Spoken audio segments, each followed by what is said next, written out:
Becca. The year kicked off with an anti-government demonstration. Armed militants took over a federal wildlife refuge in southeastern Oregon. The standoff finally came to an end in mid-February. President Obama declared a state of emergency over the lead-contaminated water in Flint, Michigan. Nearly a year later, the water is still not safe to drink unfiltered. In North Carolina, the then governor, Pat McCrory, signed the state's controversial law to limit bathroom options for transgender people.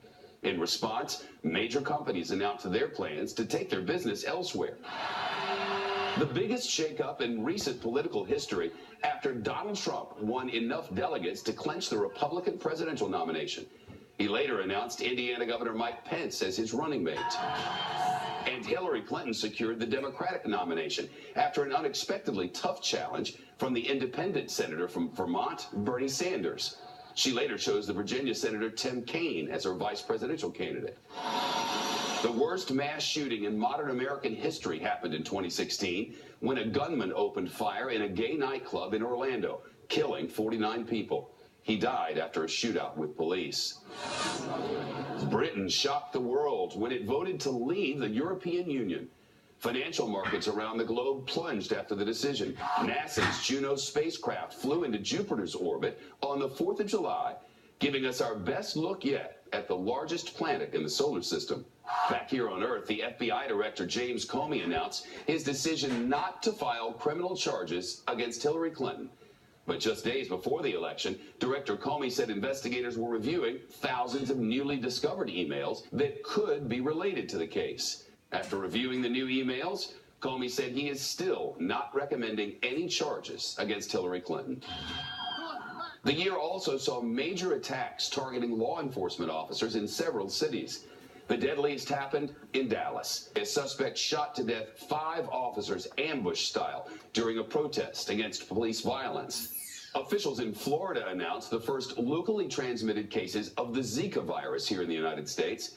The feds have since warned pregnant women to avoid parts of the Miami area. Here in the United States, a series of attacks just hours apart. Investigators say a suspect stabbed 10 people at a mall in St. Cloud, Minnesota. An off-duty cop later shot the suspect and killed him. That same weekend, handmade bombs exploded in areas of New York City and New Jersey, injuring nearly 30 people. Police later arrested that suspect after a shootout. Donald Trump pulled off perhaps the biggest political upset in history, winning the election to become the country's 45th president. The billionaire and former reality TV star won the Electoral College, but lost the popular vote to Hillary Clinton. Fidel Castro died at the age of 90. The dictator ruled Cuba for half a century. President-elect Trump has called on the island country to improve its human rights record, threatening to reverse President Obama's work to normalize relations with Cuba. And the year closed out with a tragedy here at home. Dozens of people died after a fire broke out at a warehouse in Oakland, California, where crowds had gathered for a concert.